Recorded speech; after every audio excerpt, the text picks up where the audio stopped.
Hello అండి, subscribe చేసుకోరు. And ఈరోజు సీరియల్లో దీప సుమిత్ర గదికున్న కటన్స్ అన్నీ మూసేసి వాళ్ళ దగ్గరికి వెళ్ళి నిలబడుతుంది. కార్తీక్ ఏమో వాళ్ళ తాతతో అంటే నీ ఆరోగ్యం బాగాలేదు కదా అని అంటాడు. అప్పుడు వాళ్ళ తాత, నువ్వు సుమిత్రని తీసుకొస్తానని మాటిచ్చావు కదా, సుమిత్రని తీసుకొస్తానని మీ అమ్మ నాకు మాటిచ్చింది, ఆ మాట నువ్వు నిలబెడతానని వెళ్ళావు, సుమిత్ర ఎక్కడున్నా క్షేమంగానే ఉంటదని చెప్పావు, నువ్విచ్చిన నమ్మకమే నాలో ధైర్యాన్ని ఇచ్చింది, నిజంగా సుమిత్ర దొరుకుతుందంటావా అని అడుగుతాడు. అప్పుడు దీప, దొరుకుతుంది తాతయ్య గారు అని అంటది. అప్పుడు వాళ్ళ తాత, నా మనవడు కూడా ఇలాగే నమ్మకంగా చెప్పాడమ్మా, ఈసారి నువ్వు చెప్తున్నావు, ఇల్లు వదిలిపెట్టి వెళ్ళిపోయి 2 రోజులు అవుతున్నా మనిషి అయితే ఇంతవరకు ఎక్కడుందో తెలియడం లేదు అని అంటాడు. అప్పుడే అక్కడికి అనసూయ వచ్చి, ఏదో కోపంలో వెళ్ళిపోయింది గాని ఆ మనిషి అన్ని రోజులు మిమ్మల్ని వదిలి ఉండగలదా చెప్పండి అని అంటది. అప్పుడు శివనారాయణ, మనసు ముక్కలైన మనిషికి బంధాలు గుర్తుకురావు, వాళ్ళు మనకి దగ్గరలో ఉన్నా కనిపించరు, మనం చూడాలని అనుకున్నా వాళ్ళు కనిపించాలని అనుకోరు, ఏరా కార్తీక్ అంతేనా అని అడుగుతాడు. అప్పుడు కార్తీక్ కంగారు పడుతూ, అంతే తాత అని అంటాడు. వాళ్ళ తాతేమో అంతేనా అని మళ్ళీ అడుగుతాడు. అప్పుడు కార్తీక్ మళ్ళీ కంగారు పడుతూ, అవును తాత, కనిపించాలని ఎందుకు అనుకోరు అని అంటాడు. అప్పుడు వాళ్ళ తాత, అవును నువ్వెందుకు కంగారు పడుతున్నావు అని అడగగానే కార్తీక్, అంటే అత్తయ్య ఇంకా ఇంటికి రాలేదు కదా, పైగా నేను తీసుకొస్తానని మాటిచ్చాను, అందుకే మీతో మాట్లాడాలంటే ఇబ్బందిగా ఉంది అని అంటాడు. అప్పుడు వాళ్ళ తాత, అవునరా, ఇంట్లో ఉంటే ఇబ్బంది ఉండేది కాదు అని అంటాడు. అప్పుడు అందరు కంగారు పడుతూ ఉంటారు. ఏం కాంచన, నువ్వేమంటావు అని అడుగుతాడు కాంచన్ని. అప్పుడు కాంచన, అనేదేముందిలే నాన్న, వదిన తొందరగా కనపడితే చాలు అని అంటది. అప్పుడు వాళ్ళ నాన్న, నాకు కనిపించిందమ్మా అని అంటాడు. అని అనగానే వాళ్ళందరూ కంగారు పడుతూ షాక్ అవుతూ చూస్తూ ఉంటారు. కాంచనేమో, ఎక్కడ నాన్న, ఎక్కడ కనిపించింది నాన్న అని అంటది. అప్పుడు వాళ్ళ నాన్న, ఇక్కడే అని అంటాడు. ఈ మాటకి ఇంకా షాక్ అయిపోతారు. కార్తీక్ ఏమో, ఇక్కడ అని అడుగుతాడు. అప్పుడు వాళ్ళ తాత, అవునరా అని అంటాడు. అప్పుడు దీప, ఇక్కడ మీకెలా కనిపించింది అయ్యగారు అని అంటది. అప్పుడు శివనారాయణ, చెప్పనా అని అంటాడు. మీ అందరి ప్రేమలో సుమిత్ర నాకు కనిపించింది అని అంటాడు. ఇక అందరూ ఊపిరి పీల్చుకుంటారు. కార్తీక్ ఏమో, దీప విన్నావుగా, నిన్న నేను కూడా దీపతో ఇలాగే అన్నాను తాత అని అంటాడు. అప్పుడు వాళ్ళ తాత, అంటావురా, నీకు మీ అత్త అంటే అంత ప్రేమ అని అంటా ఉంటే కాంచనేమో, అయ్యో రానా, కూర్చో కూర్చో, అయ్యో చూసావా నిన్ను కూర్చోమనడం కూడా మర్చిపోయా, రానా కూర్చో అని అంటే కార్తీక్ కూడా కూర్చో తాతయ్య అని అంటాడు. అనసూయేమో, నేను వెళ్ళి కాఫీ తీసుకొస్తాను అక్క అని అంటది. తీసుకొస్తాను అంటది. అప్పుడు కాంచన, కాఫీ కాదక్క, టిఫిన్ కూడా తీసుకురా అని కాంచన అంటది. అనసూయేమో, అలాగే చెల్లమ్మా అని వెళ్ళిపోతుంది. నాన్న అని కాంచన అంటా ఉంటుంటే, మీరంతా ఇంత కంగారు పడాల్సిన అవసరం లేదు, అంటే నా ఉద్దేశం, నా కోసం మీరంతా ఇలా ఉరుకులు పరుగులు తీయాల్సిన అవసరం లేదు, నేను టిఫిన్ తిని కాఫీ తాగే వచ్చాను, ఇక వచ్చిన పని అయిపోయింది అని అంటాడు. వీళ్ళేమో షాక్ అవుతూ వైపు ఉంటారు. కార్తీక్ ఏమో, వచ్చిన పని అయిపోయిందా అని అడుగుతాడు. అప్పుడు వాళ్ళ తాత, అవునరా, చూడాలని వచ్చాను, చూశాను అని అనగానే కార్తీక్, నన్ను చూడ్డానికి రావడం ఏంటి తాత అని అనగానే వాళ్ళ తాత, నిన్ను కాదురా, మీ అమ్మని, మీ అమ్మకి నేనంటే ఎంతో ప్రేమ, రాత్రి ఫోన్లో మాట్లాడినప్పుడు కూడా నా ఆరోగ్యం గురించే కంగారు పడుతుంది, అందుకే ఓసారి చూడాలని అనిపించింది అని అంటా ఉంటే కాంచనేమో, నేను ఇప్పుడు బాగానే ఉన్నాను నాన్న అని అంటది. వాళ్ళ నాన్న, మంచిదమ్మా అని అంటాడు. ఉంటాను అని అనగానే కాంచన, అన్నయ్య ఎలా ఉన్నాడు నాన్న అని అడుగుతుంది. అప్పుడు వాళ్ళ నాన్న, ఎలా ఉన్నాడంటే ఏం చెప్పాలి, సుమిత్ర లేక కనిపించడం లేదు, దశరథ ఉండి కూడా కనిపించడం లేదు, నా దశరథ నాకు కనిపించడం లేదమ్మా, నా సుమిత్రతో పాటు వాడు వెళ్ళిపోయాడు, నట్టింట్లో దశరథలా ఉండేవాడు వేరే ఎవరో తిరుగుతున్నట్టు అనిపిస్తుంది, ఇప్పుడు ఎవరైనా మీ అబ్బాయి ఎలా ఉన్నాడు అని అడిగితే నాకు ఒక కొడుకు ఉండేవాడు, వాడు ఇప్పుడు లేడు అని చెప్పాలి. ఈ మాట విని అందరూ బాధపడతారు. కాంచనేమో, నాన్న అని అంటూ ఉంటది. అప్పుడు ఆ నాన్న, ఉండడం అంటే బ్రతికుండడం ఒక్కటేనా అమ్మా, నేను చెప్పేది ఇంకేదో, నేను పెంచుకున్న ప్రేమ ఏదో, నేను కోల్పోతున్నది మరేదో అని ఏడుస్తూ ఉంటాడు. సరేలే, నేను బయలుదేరుతానమ్మా, కార్తీక్ నీతో కొంచెం మాట్లాడాలి, బయటికి రా అని అనేసి అక్కడ నుండి వెళ్ళిపోతారు. కార్తీక్ ఏమో, అత్త గురించే అయి ఉంటది, మీరు ఇక్కడే ఉండండి అని చెప్పి వెళ్తాడు. ఇటు జోష్న కంగారుగా మెట్లు దిగుతూ గ్రాని గ్రాని అని అంటూ ఉంటది. అక్కడికి పారు వచ్చి, ఏంటే అని అడుగుతుంది. జోష్న ఏమో, తాతేడి అని అంటది. అప్పుడు పారు, లోపల ఉన్నట్టున్నారు, గదిలో ఉంటారు చూడు అని అంటది. అప్పుడు జోష్న, చూశాను, గదిలో లేడు, బాల్కనీలో కూడా లేడు అని అంటది. అప్పుడు పారు, ఎక్కడా లేకపోతే ఏమైపోయినట్టు అని అంటా ఉంటే జోష్న, కోడలు పోయిందన్న బెంగతో ఈయన కూడా ఇంట్లో నుండి పోయి ఉంటారు అని అంటది. అప్పుడు పారు, ఏంటే నీకు పూటకోసారి 2 వాతలు పడితే గాని మాటలు తిన్నగా రావనుకుంటా అని అనగానే జోష్న, రాత్రి నువ్వు చెప్పావు, జరిగిన దానికి తాతకు సారీ చెప్పి మమ్మీని తీసుకొని మళ్ళీ ఇంట్లో అడుగు పెడతానని చెప్పమన్నావు కదా అని అంటది. అప్పుడు పారు, నేను దాని గురించి తిట్టట్లేదు, మీ తాత పోయారన్నావు కదా అందుకు తిడుతున్నాను అని అనగానే జోష్న ఏమో ఒకవేళ ఇంట్లో నుండి పోతే మాత్రం మనం ఏం చేయగలం చెప్పు అని అంటది. అప్పుడు పారు అతను మీ తాతే అని అనగానే జోష్న ఏమో సొంత తాత కాదు కదా అని అంటది. అప్పుడు పారు ఒకవేళ నువ్వు దాసు కూతురు అని దాసు నీతో చెప్పకపోయి ఉంటే నీకు నిజం తెలిసేది కాదు. అప్పుడు సొంత తాతే కదా, అప్పుడు సొంత అమ్మే కదా అని అంటా ఉంటే జోష్న ఏమో ఇప్పుడు నిజం తెలిసింది కదా అని అంటది. అప్పుడు పారు సొంత కాకపోయినా పెంచిన ప్రేమైనా ఉండుండాలి కదే అని అంటది. వెంటనే జోష్న నాకేనా వాళ్ళ మీద ప్రేమ ఉండేది, వాళ్ళకి నా మీద ఉండకూడదా అని అంటది. అప్పుడు పారు వాళ్ళకి నీ మీద ప్రేమ ఉండబట్టే నువ్వెన్ని తప్పులు చేస్తున్నా భరిస్తున్నారు అని అంటది. అప్పుడు జోష్న నాకైతే లేదు గ్రాని అని అంటది. వెంటనే పారు నిన్ను చూస్తే నాకు అనిపిస్తుంది చిన్నప్పుడు నిన్ను మార్చి తప్పు చేశానా అని అనగానే జోష్న ఏమో ఆ తప్పు ఇప్పుడు నువ్వు సరి చేసుకోలేవులే అని అంటది. అప్పుడు పారు కళ్ళజోడు పెట్టుకుంటూ చేసుకుంటే అని అంటది. వెంటనే జోష్న ఎలా చేసుకుంటావు అని అడుగుతుంది. పారు ఏమో ఏముంది అప్పుడు బిడ్డల్ని మార్చినట్టే ఇప్పుడు మారుస్తాను అని నవ్వుకుంటూ ఫేస్ పెడుతుంది. అప్పుడు జోష్న టెన్షన్తో ఎలా మారుస్తావు అని అడుగుతుంది కంగారు పడుతూ. అప్పుడు పారు నిన్ను నీ తండ్రి దగ్గర పెట్టి దశరథ్ కూతుర్ని తెస్తాను అని అనగానే జోష్న షాక్ అయిపోతుంది. ఏంటి దశరథ్ కూతుర్ని తీసుకొస్తావా అంటే ఈ ఇంటి వారసరాలు ఎక్కడుందో నీకు తెలుసా అని అనగానే పారు ఏమో తెలియదు అని అంటది. వెంటనే జోష్న తెలియకుండా తీసుకొస్తానని ఎలా అంటావు అని అంటది. వెంటనే పారు నిన్ను చూస్తుంటే భయం వేస్తుంది అని అనగానే జోష్న ఎందుకు అని అడుగుతుంది. అప్పుడు పారు నువ్వు మనిషివే, నాలాగా నువ్వు మనిషివే. మీ తాత మంచాన పడితే తెలియకుండానే నా కళ్ళల్లో కన్నీళ్లు తిరిగాయి. నిన్ను గుండెల మీద ఆడిచ్చిన మీ తాతయ్య, నిన్ను భుజాల మీద మోసిన మీ నాన్న, నీకు చనుపాలిచ్చిన మీ అమ్మ, వీళ్ళంతా చెట్టుకొకళ్ళు పుట్టకొకళ్ళు పోతుంటే నీకు బాధగా అనిపించడం లేదంటే, ఒక్కసారి కూడా నువ్వు ఏడడం లేదంటే, వసి నువ్వు ఏడుస్తే చూడాలనుందే, నీ ప్రేమ ఎలా ఉందో చూడాలనుంది అని అంటా ఉంటే అది ఎప్పటికీ జరగదు గ్రాని అని జోష్న అంటది. అప్పుడు పారు రేపు నాకేదైనా అయితే కూడా నువ్వు ఇలాగే అంటావా అని అంటది. వెంటనే జోష్న నువ్వు వేరు వాళ్ళు వేరు గ్రాని అని అనగానే పారు నీ సొంత తమ్ముడికి కష్టం వస్తేనే పట్టించుకోలేదు, నిన్ను పెంచిన తల్లికి కష్టం వస్తేనూ పట్టించుకోలేదు, ఇంకెవరిని పట్టించుకుంటావు? వాళ్ళు వేరు నువ్వు వేరు అంటే నా మీద నువ్వు ఎలాంటి ప్రేమ చూపించాలనుకుంటున్నావు వసై, అది నేను చూడాలనుకుంటున్నానే అని అనగానే జోష్న అయితే నువ్వు కూడా ఇంట్లో నుండి వెళ్ళిపోగ్రాని అని అంటది. నెత్తి మీద ఓ చున్నీ కప్పుకొని ఈ హాల్ అంతా దొర్లి ఏడుస్తాను అని అంటది. అప్పుడు పారు వసే నీకేం పోయే కాలమే నేను పోవాలని కోరుకోవడానికి అని అనగానే జోష్న ఏమో మనకి పోయే కాలం రాదు, అంతా వచ్చే కాలమే, ముందు తాత ఇంటికి రాని అప్పుడు ఏం చేయాలో ఆలోచిద్దాం, అంతవరకు నేను ఎవ్వరి కోసం ఎక్కడికి వెళ్లాల్సిన అవసరం లేదు అని అనేసి అక్కడి నుండి వెళ్ళిపోతుంది జోష్న. పారు ఏమో గుండెని బాదుకుంటూ ఒరే దాసు నువ్వు జోష్నకి నిజం చెప్పి తప్పు చేసావురా, ఇది ఒక యంత్రంలా తయారైంది, ఇంతకీ ఈయనెక్కడికి వెళ్ళారు అని తనలో తాను అనుకుంటూ ఉంటది. ఇటు కార్తీక్ వాళ్ళ తాత కార్తీక్ కోసం వెయిట్ చేస్తూ ఉంటాడు. అక్కడికి కార్తీక్ వస్తాడు. దీప ఏమో కిటికీలో నుండి చూసి కార్తీక్ కి సైగ చేస్తుంది మాట్లాడు అని. అప్పుడు కార్తీక్ తలూపి వాళ్ళ తాత వైపు చూస్తూ తాత ఏదో మాట్లాడాలన్నావు, మొదలు పెడతావు కదా అని నిలబడితే ఏదో మౌనవ్రతం చేస్తున్నట్టు అలా ఉండిపోయావు, పోనీ లోపలికెళ్ళి చైర్ తీసుకురానా అంటూ లోపలికి వెళ్తా ఉంటే నిలబడ్డానికి నా కాళ్ళకి ఓపిక ఉంది, కానీ ఎదురు చూడ్డానికి నా గుండెకి బలం లేదు. సింహాన్ని ఓడించే యోధులు కూడా కన్నపిల్లల ముందు చిన్నపిల్లలు అయిపోతారు. ఈ ఎమోషన్స్ అలాంటివి.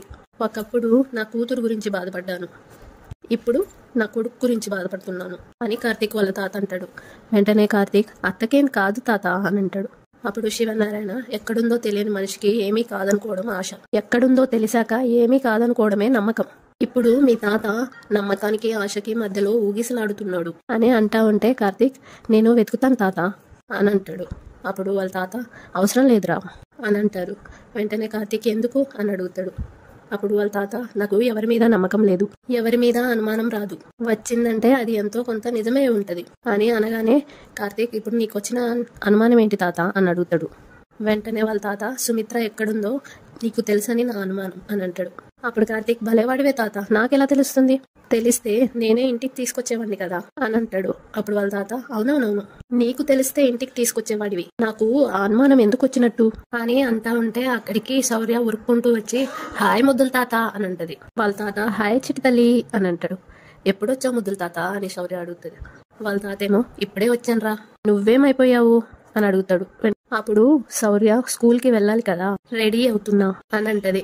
వెంటనే వాళ్ళ తాత ఓ వెరీ గుడ్, బాగా చదువుకుంటున్నావా అని అడుగుతాడు. అప్పుడు శౌర్య సూపర్ అని అంటది.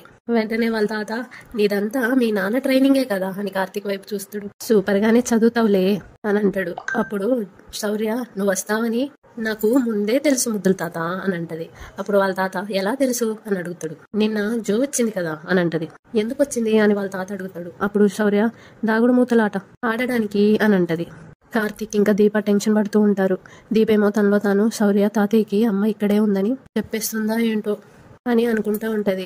కార్తీక్ ఏమో రౌడీ స్కూల్కి టైం అవుతుంది కదా, వెళ్ళి బ్యాగ్ తెచ్చుకో అని అంటాడు. అప్పుడు వాళ్ళ తాతయ్య వెళ్తుంది లేరా, ఈ దాగుడు మూతల సంగతి ఏంటో తెలిసిని నువ్వు చెప్పు శౌర్య, జో దాగుడు మూతలు ఆడడం ఏంటి, ఎవరితో ఆడుతుంది అని అడగగానే శౌర్య ఏమో నువ్వు ఆ టైంలో లేవా అని అంటది. అప్పుడు వాళ్ళ తాత ఉన్నాను అని అనగానే శౌర్య ఏమో అందుకే వచ్చావా అని అంటది. అప్పుడు వాళ్ళ తాత అందుకే వచ్చాను అని అంటాడు. అప్పుడు శౌర్య అయితే చెప్పను అని అంటది. అప్పుడు వాళ్ళ తాత ఆ టీంలో అంటే నేను మీ టీమే అని చెప్తున్నాను అని అంటాడు. అప్పుడు శౌర్య అయితే మా టీమేనా అని అంటది. వాళ్ళ తాతేమో అవును, ఇప్పుడు చెప్పు జో ఎవరితో దాగుడు మూతలాడుతుంది అని అడుగుతాడు. అప్పుడు శౌర్య ఇంకెవరితో, అమ్మమ్మ అని అనుబోతూ కార్తీక్ మోహన్ చూస్తుంది. అప్పుడు వాళ్ళ తాత చెప్పు ఆగిపోయావే, ఎవరితో శౌర్య చెప్పు అని అడుగుతాడు. అప్పుడు శౌర్య చెప్తే దొరికిపోతాంగా అని అంటది. అప్పుడు వాళ్ళ తాత ఎవరు అని అడుగుతాడు. చెప్పకూడదు అని శౌర్య అంటది. అప్పుడు వాళ్ళ తాత నేను మీ టీం అని చెప్పాను కదా అని అనగానే శౌర్య ఏమో అయినా చెప్పకూడదు అని అంటది. వెంటనే వాళ్ళ తాత సరే అయితే చెప్పొద్దు, కాకపోతే నేను నీకోసం ఒకటి తెచ్చాను అని అనగానే శౌర్య ఏమో ఏంటి అని అడుగుతుంది. అప్పుడు వాళ్ళ తాత టేబుల్లో నుండి చాక్లెట్ తీస్తూ టాంటాడాన్ అని అంటాడు. అప్పుడు శౌర్య హే చాక్లెట్లు అని అంటది. అప్పుడు వాళ్ళ తాత అన్నీ నీకే కాదు అని అంటాడు. మరి అని శౌర్య అడుగుతుంది. వెంటనే వాళ్ళ తాత ఇంట్లో అందరికీ చేపట్టు అని అంటారు. అప్పుడు శౌర్య పట్టాను అని అంటది. వాళ్ళ తాతేమో ఇది నీకు, మరి ఇదెవరికి అని ఇంకో చాక్లెట్ చూపిస్తాడు. అప్పుడు శౌర్య అమ్మకి అని అంటది. వెంటనే వాళ్ళ తాత మరి ఇది అని ఇంకోటి చూపిస్తాడు. అదేమో నాన్నకి అని అంటది. ఇంకొకటి చూపించి మరి ఇది అని అడుగుతారు. అప్పుడు నాన్నమ్మకి అని అంటది. ఇంకొకటి చూపించి మరి ఇది అనగానే చిన్న నాన్నమ్మకి అని అంటది. ఇంకో చాక్లెట్ చూపించి అరే ఈ చాక్లెట్ మిగిలిపోయిందే అని అంటాడు. అప్పుడు శౌర్య ఇంకా ఇవ్వాల్సిన వాళ్ళు ఒకళ్ళు ఉన్నారుగా అని అంటది. దీప చాలా టెన్షన్ పడుతూ ఉంటది. కార్తీక్ ఏమో శౌర్య వైపు చూస్తూ టెన్షన్ పడుతూ ఉంటాడు. వాళ్ళ తాత ఎవరున్నారు అని అడుగుతాడు. కార్తీక్ ఏమో రౌడీ అని పిలుస్తాడు. కార్తీక్ వైపు చూస్తూ అమ్మమ్మ అని అంటది. వాళ్ళ తాతకి నిజం తెలిసిపోయాక కార్తీక్ ఫేస్ చూస్తాడు. తర్వాత ఎవరు అని అంటే అది అని అంటది శౌర్య. నువ్వు చెప్పేసావులే అని అంటాడు. అప్పుడు శౌర్య మరి చెప్పేస్తే నువ్వు అమ్మమ్మని పట్టుకోగా అని అంటది. వాళ్ళ తాత పట్టుకోను, నువ్వు వెళ్ళి ఈ చాక్లెట్ అమ్మమ్మకిచ్చి కానీ నేనిచ్చానని చెప్పకు అని అంటా ఉంటే నువ్వు మా టీమే కదా అని శౌర్య అంటది. అయినా చెప్పకూడదు అని వాళ్ళ తాత అంటే అలాగే ముద్దుల తాత మనం ఎలాగైనా అమ్మమ్మని గెలిపించాలి అని అనగానే వాళ్ళ తాతేమో నేను మీ నాన్నతో మాట్లాడాలి, నువ్వు వెళ్ళమ్మా వెళ్ళు అని అంటే అలాగే ముద్దుల తాత అని శౌర్య వెళ్ళిపోతుంది. ఇప్పుడు చెప్పరా సుమిత్ర ఎక్కడుంది అని కార్తీక్ని అడుగుతాడు. కార్తీక్ ఏమో తాత అది అని అనగానే నోర్మోయ్ అని చేయెత్తుతాడు కొట్టడానికి.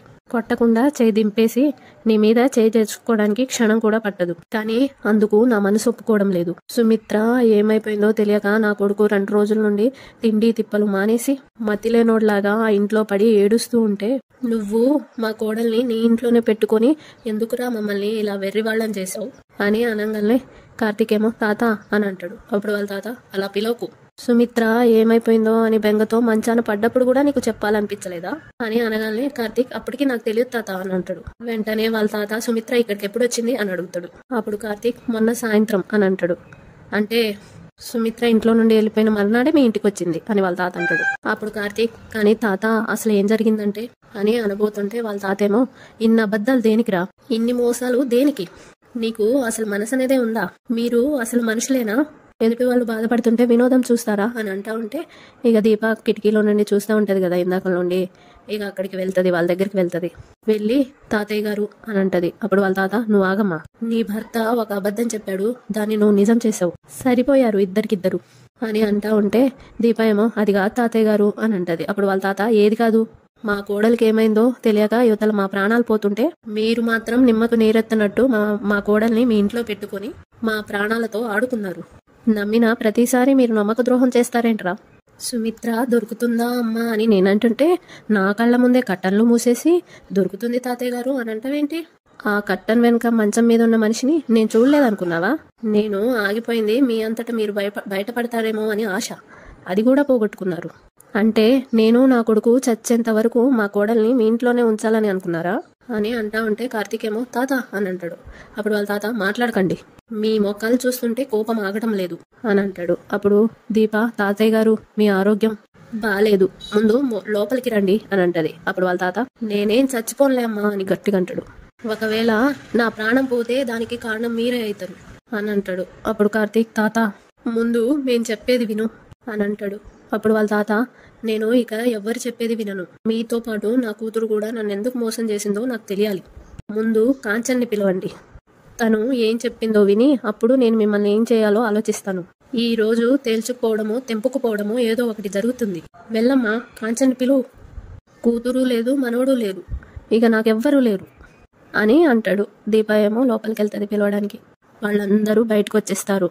కాంచన మమ్మల్ని ఎవరిని మాట్లాడనీయకుండా నువ్వు అలా నిందలేస్తే మేమేం చెప్పగలం నాన్న అని అంటది. అప్పుడు వాళ్ళ నాన్న ఈ 2 రోజులు చెప్పింది అబద్ధాలేగా, అలాగే ఏదో ఒకటి చెప్పండి, మేం మాత్రం సుమిత్ర ఏమైపోయిందో అని వెతుక్కుంటూ ఊర్లు పట్టుకొని తిరుగుతుంటాం అని అంటా ఉంటే అనసూయేమో అది కాదయ్యా అని అంటది. అప్పుడు నువ్వు సర్ది చెప్పాలని చూడకు, నేను మిమ్మల్ని అందరినీ వెలేశాను, వదిలేసుకున్నాను, కానీ ప్రేమని మంచితనాన్ని నాకు కుటుంబం కోసం నిలబడే విధానాన్ని చూసి మనసు మార్చుకున్నాను, కానీ మీరు అవకాశం చూసి పగ తీర్చుకున్నారు అని అంటాడు.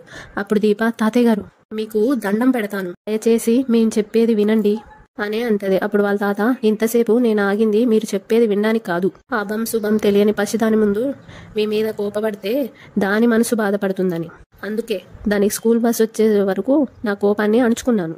ఇప్పుడు అది వెళ్ళిపోయింది, నేను ఇంకా ఎవ్వరి కోసమూ ఆలోచించాల్సిన అవసరం లేదు. ఇప్పుడే నా కోడల్ని నేను నా ఇంటికి తీసుకెళ్ళి వెళ్ళిపోతాను, మళ్ళీ మీ మొఖాలు ఈ జన్మలో చూడను అని అనగానే అందరూ షాక్ అవుతూ ఉంటారు. కాంచనేమో నాన్న అని అనగానే వాళ్ళ నాన్న ఏంటి నాన్న, నేను మంచాన పడితే నాకు తిండి పెట్టి నాకు ధైర్యం చెప్పి నాకు పోసిన ఊపిరిని మళ్ళీ నీ చేతులతోనే తీసేంత వరకు నువ్వు నిద్రపోవు, ఎవరిని సాధించాలని మీ వదిన్ని ఇంట్లో దాచిపెట్టావు అని అంటాడు. కాంచనేమో ఏడుస్తూ ఉంటది. కార్తీక్ ఏమో అమ్మకి ఏం సంబంధం లేదు అని అంటాడు. అప్పుడు వాళ్ళ తాత అవును అంతా కలిసే నాటకం ఆడారా, కాస్త కూడా విషయం బయట పెట్టకుండా చాలా జాగ్రత్త పడ్డారు, కానీ దొరికేశారు ఎక్కడో తెలుసా, రాత్రి ఫోన్లో మాట్లాడినప్పుడు నేను అమ్మమ్మ గదిలో పడుకోనా అని శౌర్య అంది కదా అని అంటా ఉంటాడు. అక్కడితో ఈరోజు ఎపిసోడ్ అయిపోతుంది.